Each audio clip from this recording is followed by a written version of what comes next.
Let's move on to Manchester United. You said Do that we your have to? weekend had started badly. Manchester United defeat against Fulham at home. What did you make of it? Because uh, when you look at the way that some of the results that have gone for Manchester United, nobody can really say whether a game's going to be won or lost with them. And then they go on, they go to Old Trafford and they lose against Fulham.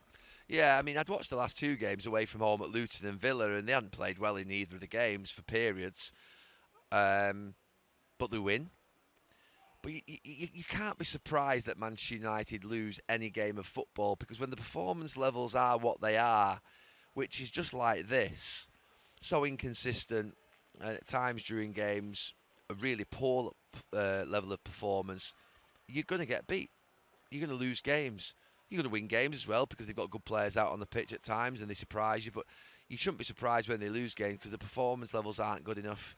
Um, I watched the highlights of the game. I didn't see the full game, but I watched the highlights of the game on Sunday morning, and I wondered whether the match of the day highlights had been doctored because the first half I was like, did we actually have an attack?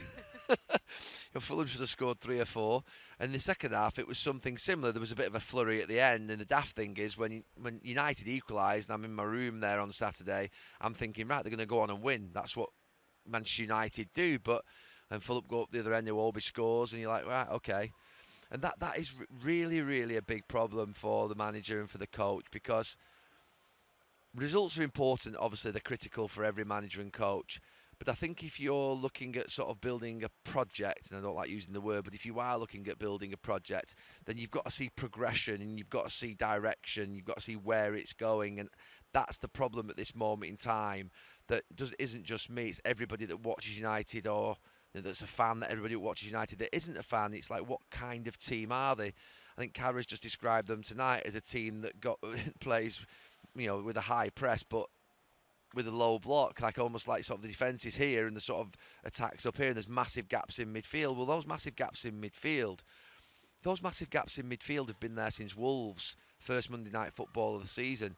I watched a game in pre-season. I think was it Lille or Lyon? I can't remember the exact game. Now it was a French team, and I thought that, the gaps in midfield was staggering because Casemiro was here and Mount and Fernandes were up there and they were sort of like up nearly on the last line. And there's huge gaps around Casemiro. We know to be fair, hasn't got the legs to be able to cover those spaces. So it's been a reoccurring theme all the way through that they're easy to counter-attack on, they're easy to play through.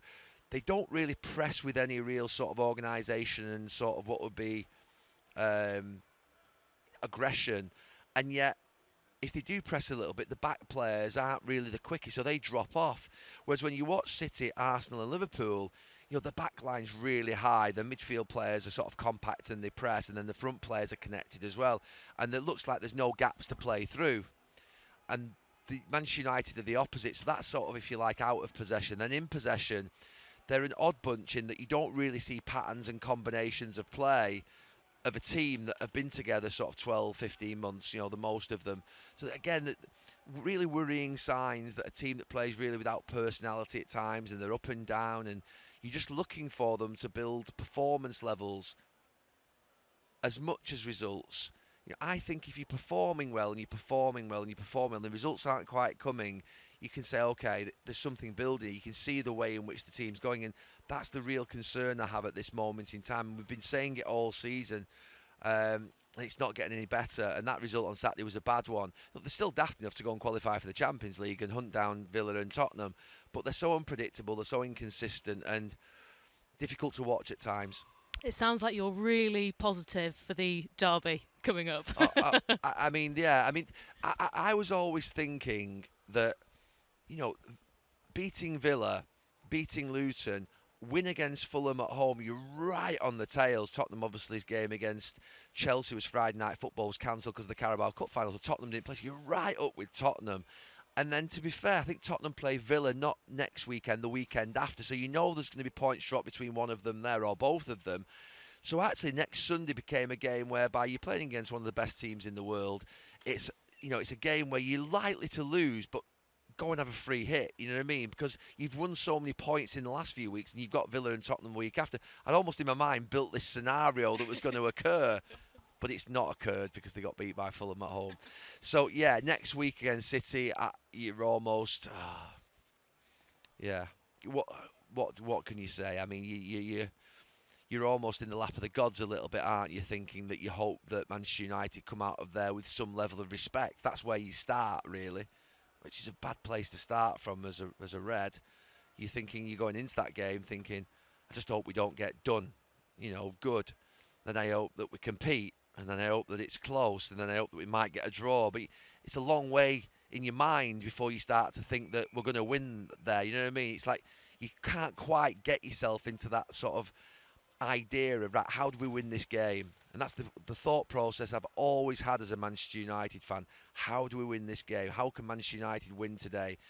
And it's getting more and more difficult in games like this away from home against the big teams. I know it's the first time they beat a big team a couple of weeks ago, Villa, but even then that game, could have gone the other way. But you're thinking, how do they get to that point where they go and beat a big team? And yeah, we'll see. We'll see what happens. I'm sure that I'll be worried. I'm worried today, and then I'll forget about it tomorrow. And as the game builds later on in the week, I'll sort of walk towards the Etihad on Sunday. And I'll think, right, cool, we've got a chance here. I'll be telling myself we've got a chance, and that's the optimism of a football fan. But yeah, let's see what happens.